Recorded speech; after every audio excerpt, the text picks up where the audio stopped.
If you're considering a visit to Da Nang, Vietnam, this is the video for you. We love spending time here, usually 2 months or more at a time. So come along as we share what it's like to spend real life here, regardless of the season. We're Kevin and Teresa from Beyond Arrival, where we simplify the planning and amplify the experience. We love traveling slowly, staying a month or more in one location, and Da Nang is one of the few cities we actually came back to. We're excited to share what we love about living here. So let's break it down. Why do we love Da Nang? There are several things. We're going to take the data route. So first of all, it's located in central Vietnam, Yes. right between Hanoi and Ho Chi Minh City, which makes it easy to get to. The other thing is that because it's in that location, you can go to other places nearby. So for example, Hoi An is just down the road, about 20 or 30 minutes. Oftentimes people will go there and kind of skip over Da Nang, but please don't. And then there are we were just recently in Hue, which is a quick train ride away. All right, here we are on the train. On our way to Hue. On our way to Hue. It is nice and cold. Yes, nice air conditioning. We love some AC. The seats are comfortable, and we can't wait to spend 3.5 hours. Yep, it's gonna be great. Drive. And then there's also mountains and beaches and rivers and everything really geographically and geologically that you could want all in one place. Yeah, the population here is about 1.2 million as of 2025. The coastline is about 18 miles of coastline. Yeah. So it's pretty amazing. I think this qualifies as a beach town.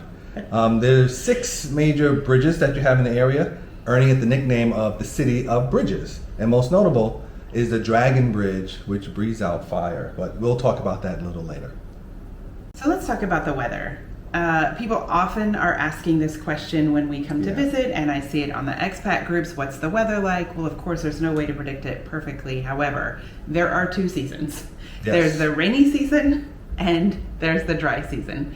The rainy season runs from September through December, and the dry season runs from January through August. So the best time to visit, or so we hear, is January through April. So let's talk about what our experience has been. Yeah, so the first time we came, it was the rainy season, and it is rainy. Pretty much every day it was overcast. You get some torrential rainfall, but every now and then it'll be just a drizzle. But I think it's pretty much rainy every all day. It's just rainy and cloudy. At least that was our experience in 2024. You may experience something different, but compared to the summertime when we came back, where it is warm, I would say hot. So you're looking at 90 degrees, maybe at 7 o'clock at night. Humidity is maybe 150. I'm not quite sure, but it is very warm, and it makes people live their lives a little differently. We call it the fives. So people start their day 5 in the morning going to the beach, and they also go, I say, maybe 5 at night when the sun is going down, because they're trying to avoid the hottest point of the day, which is the day. Most of the day, which is a great time to catch some air conditioning. Yes. To catch a nap. We did a lot of hopping from air conditioned place to air conditioned place. And you can find it. All of the cars, service that we took, everything was air conditioned. The malls, the stores. Cafes. You can go to a coffee shop. Yeah. So there are lots of options when it's super hot. The other note is, as we mentioned up front, maybe come between January and April instead of July and August. That's exactly right. Just a thought. So as we mentioned, this is a city which has beaches and lots of water, kind of a beach town combo. So we found it really enjoyable because you can go out on the promenade right on the beach, or you can walk on the sand.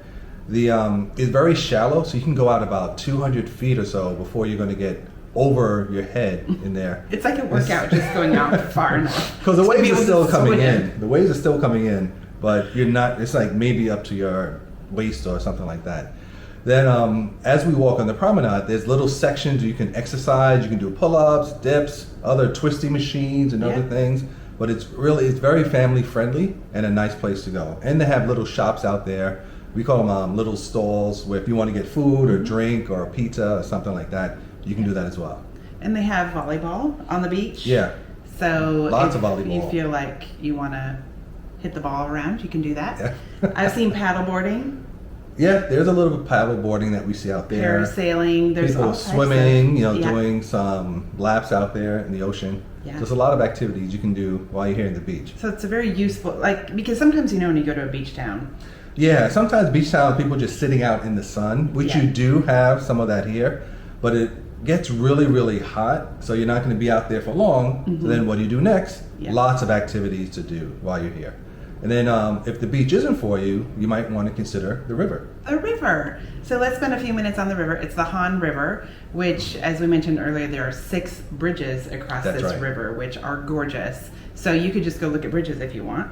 Yeah. But also there's the promenade, which, similar to the beach, you can just walk for miles and miles on this promenade. There are stalls for food, there are little markets, there's art installations, there are river cruises. Yeah.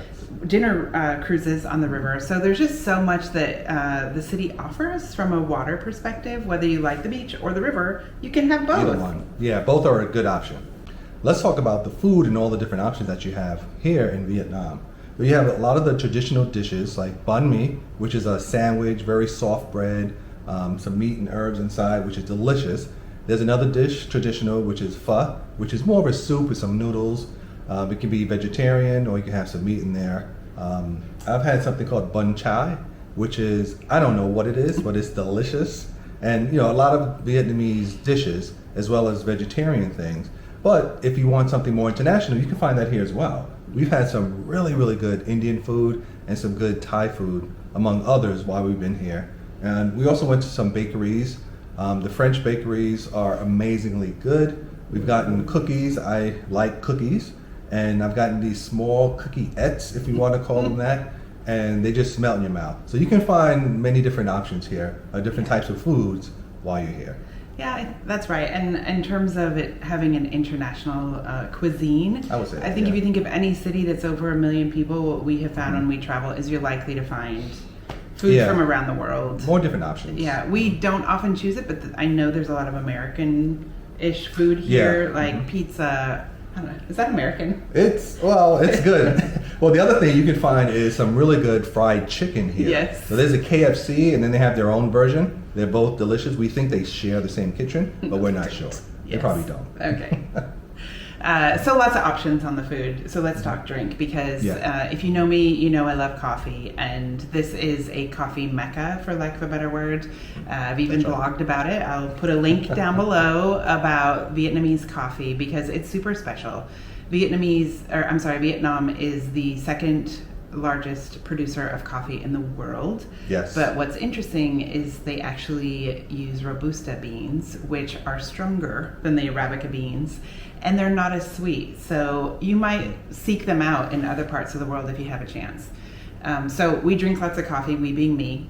Kevin's not a coffee drinker. Not so much. Not so much. And then juice. So the other beauty of this area is lots of fresh juices. It seems like, fresh squeezed is what we mean by that. Yes, super fresh. And sometimes they even come almost warm because it's not like they've been refrigerated or, pasteurized or whatever they're doing. They're just fresh juice. Yeah, we'll get some carrot juice. I think they picked the carrot out the ground. It was so hot. Yes. They juiced it and they brought it over. They'll throw some ice in there, but you have to stir it up a little bit because it is, like Teresa said, still warm. That's right. It's amazing. And we often order our food out for delivery. That's right. Use the Grab app, which you've heard us talk about before, but it's really nice because you can just choose your food, or your meals, and have it delivered easy peasy. It's super, I would say, affordable and easy. So we're going to get into kind of costs here in a moment, but that's right. It's a great way to just enjoy local cuisines, whether you want to go out and eat or eat in your apartment. It's super convenient. As we mentioned, getting food out is pretty affordable, whether it's delivered or we're eating out. That being said, we do like to have food in our apartment when we're staying for a long period of time. Yeah, mainly we'll get like breakfast items. So we'll get eggs, maybe some type of protein, a pastry, some snacks, some fruit. Just those things that we can start the day with. That's super convenient and super easy. And that's how we will maybe decide to cook in the mornings. Yep. And then, of course, beverages. So we like to get bottled water is super important. pretty much Yes, everywhere in the world, maybe even in the U.S. Yeah. So. And here it's super cheap. You'll get like 5 liters for maybe $1.25 or something like that. Yeah. And we'll get coconut water, which is really inexpensive here too. So we've been drinking a lot of that. Yeah. And other snacks and checking out the local foods. It's pretty cool. Who doesn't love a grocery store tour? Sorry. The grocery store tours. I digress. Let's move on. So let's talk about a few of the grocery stores that we love going on those tours with. The first one is Mega Mart, gigantic. It's a little bit like a Costco if you're anywhere in the world that has Costco's. They even have a Kirkland section. It's like a big box store. And Kirkland brand, for those that don't know, is a Costco brand. They have a Kirkland section in this Mega Mart. Yeah, and so it covers the basics. Some things you do have to buy in bulk, but most things you can get one off. And then Lottie Mart would be the next store I would say you'll want to check out. It even has a pretty, I would say every store has souvenir sections, but this one has a sizable souvenir section. Right. You see a lot of tourists there for that reason, busloads, in fact. And they're spread over multiple floors, so each floor has a different specialty to it. But we usually just stay at one floor, get our groceries and everything else that we need. And they have specialty items. In addition to the souvenirs, they have a lot of specialty items. And then lastly is Winmart, which was the very first grocery store we went to when we came here in 2024, which has the basics. I mean, really, we see a lot of locals kind of on their way home picking up the 4 things they might need for dinner or whatever it is. So it's a fine store too. And if you catch it at the right time, there might be someone singing outside of the store.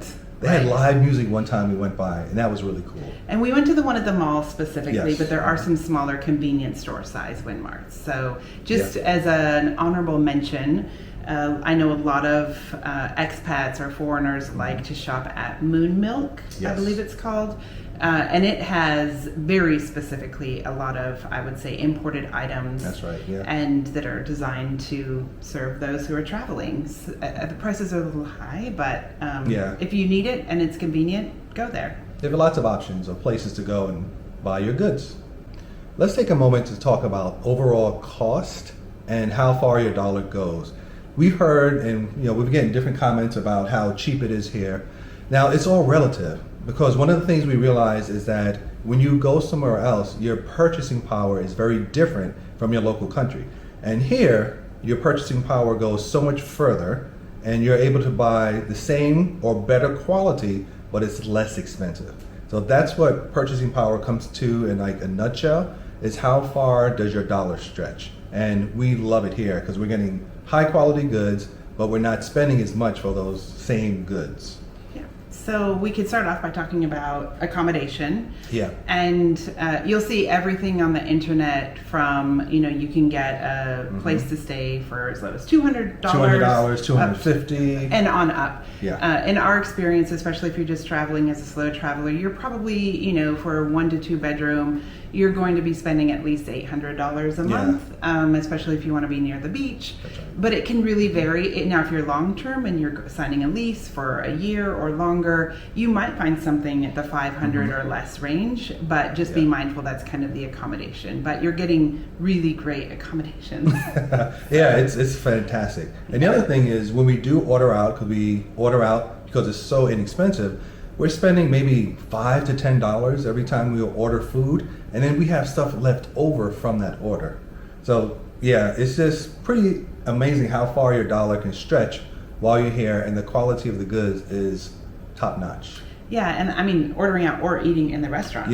So there's also not a big tipping culture, which is important to mention for those of you that might be watching from the US. So you're not putting a 10 to 20 to 30% tip on top of whatever the meal costs. So whether you're in a restaurant or ordering in, it's still affordable. And for the most part, we don't need cash. When we order out, we're using the Grab app, and that's tied to your credit card.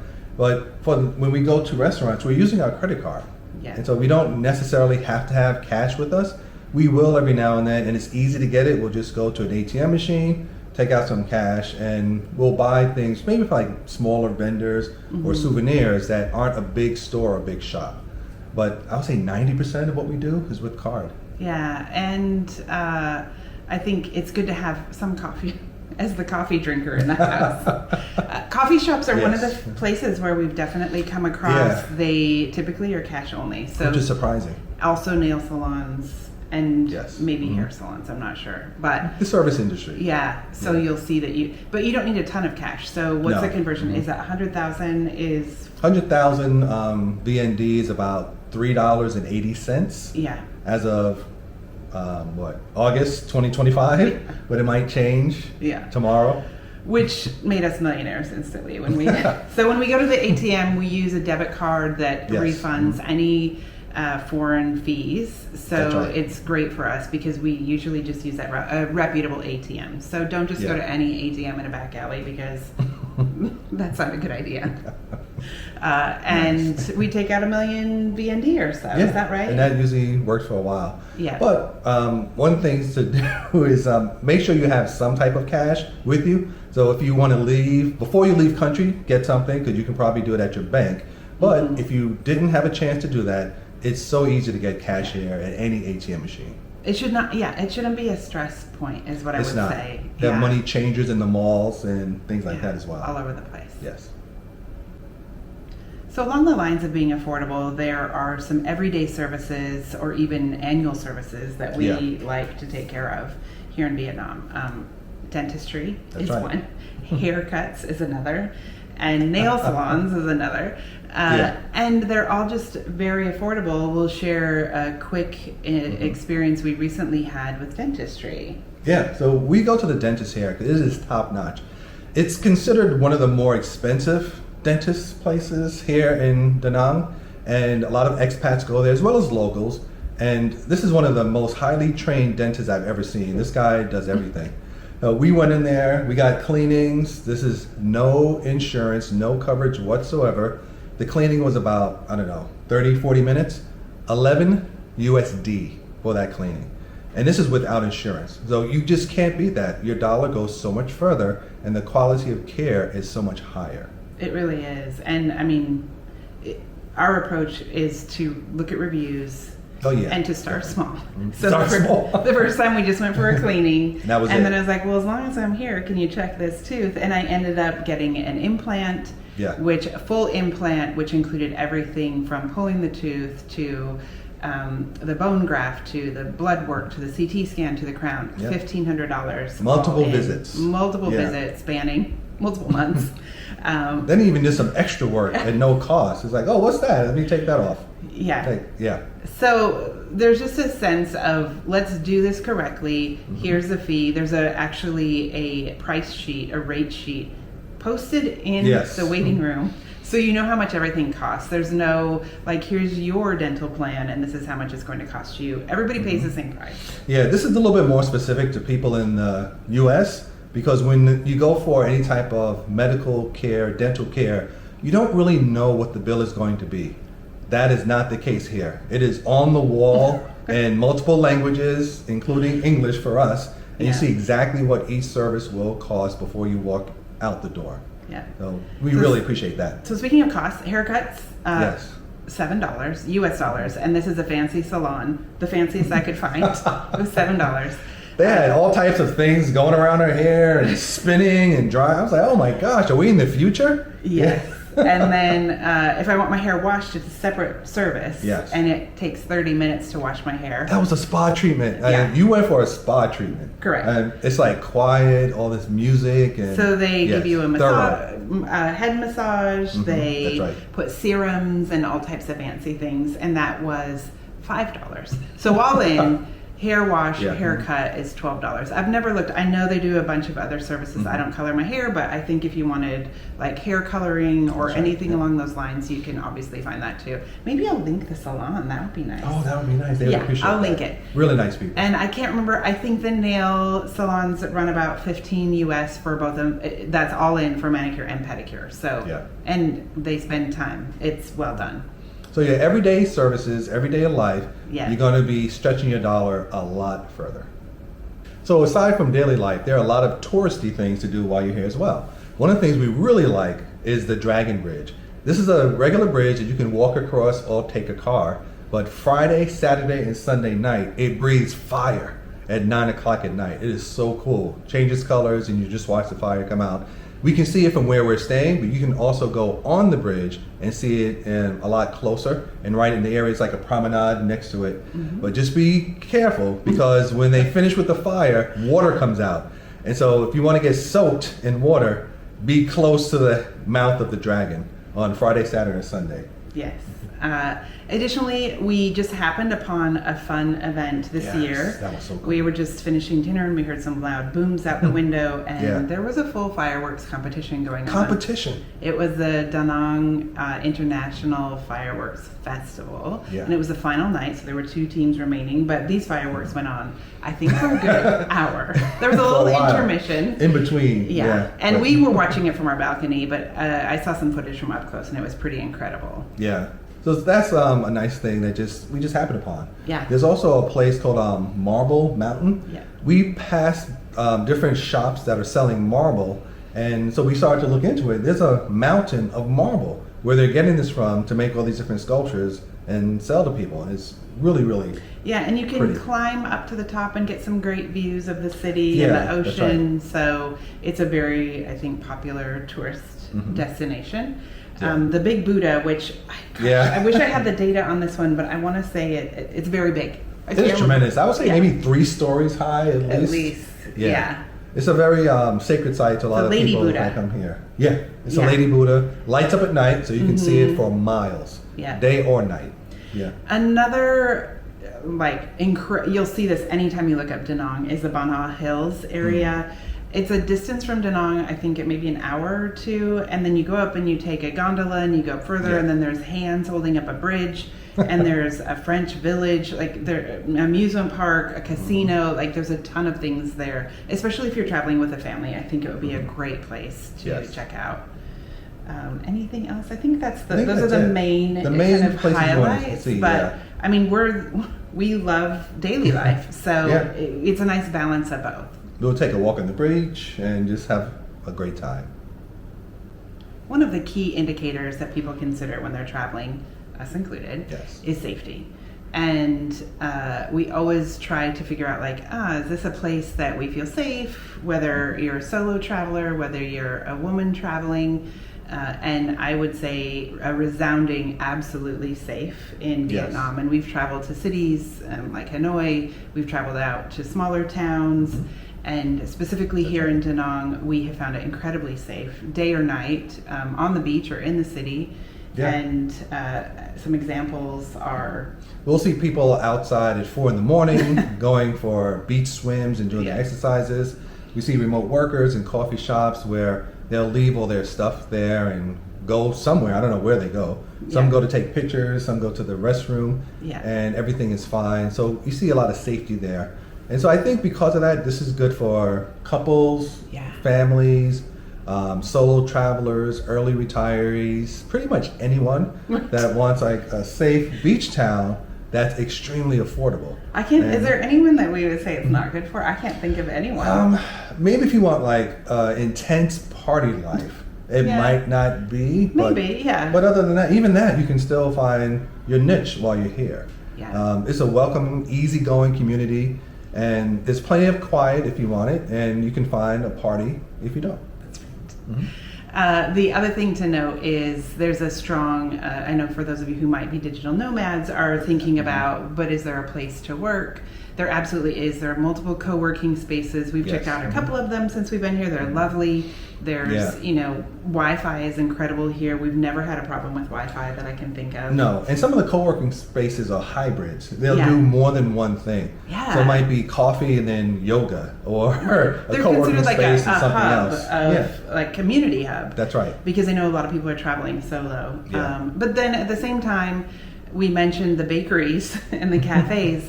They often double as co-working spaces where it's not like a requirement, like you have to buy a cup of coffee, but I mean, why wouldn't you? It's coffee and delicious. But there are, plenty of really big bakeries where you could just set up shop, so to speak, and work. I mean, don't be weird about it, but, spend a little bit of time doing your work right in a coffee shop. There's plenty around, and they expect it. It's just a kind of a common activity because it's a beach town and you just want to hang out and do your work. And have a good time. One thing we really like about Da Nang is a culture of kindness. You see it from crossing the street to restaurants you go to people that you just interact with on a daily, random basis. One thing I notice is as we're walking down the street, and someone will stare at you, trying to figure out what you're about, and then within 2 seconds you see this giant smile, and the person say hi, hello, as you're walking by, and that's just pretty amazing that you don't find any other place. There's definitely a lot of hellos, and I would say especially the younger generation. That's right. Loves to interact. We're on the elevator with the little wave. They do the wave with the hello. Right. I don't know if they're practicing English or just very happy to see us, but we get that a lot. And then I've been noticing on the Facebook groups lately, I would say almost every week there is some report, a positive report of a local person helping someone find something else. Like, I lost my engagement ring on the beach, and someone like drives 50 miles with a metal detector to search the beach to help this person find their item. Or I lost my phone. Oh, let me go find that for you, and they're returning it to them. So it's really just it feels very different. I don't have a better word for it. And speaking of driving, the driving here is very interesting because there's not that many stoplights or stop signs, but it just works because everyone works as a community. And when someone's honking at you, you're just honking to let you know that they're there. It's not any hostility or animosity behind it. It's hard to really capture just how interesting and amazing the driving is and how it works, but that's some of that culture of kindness. People see you as a human, and they just go about their days like any other person. I think the other note is just on language, which we haven't touched on, that we don't speak Vietnamese other than 3 phrases, which we've burned through. And most of them are food and greetings. That's right.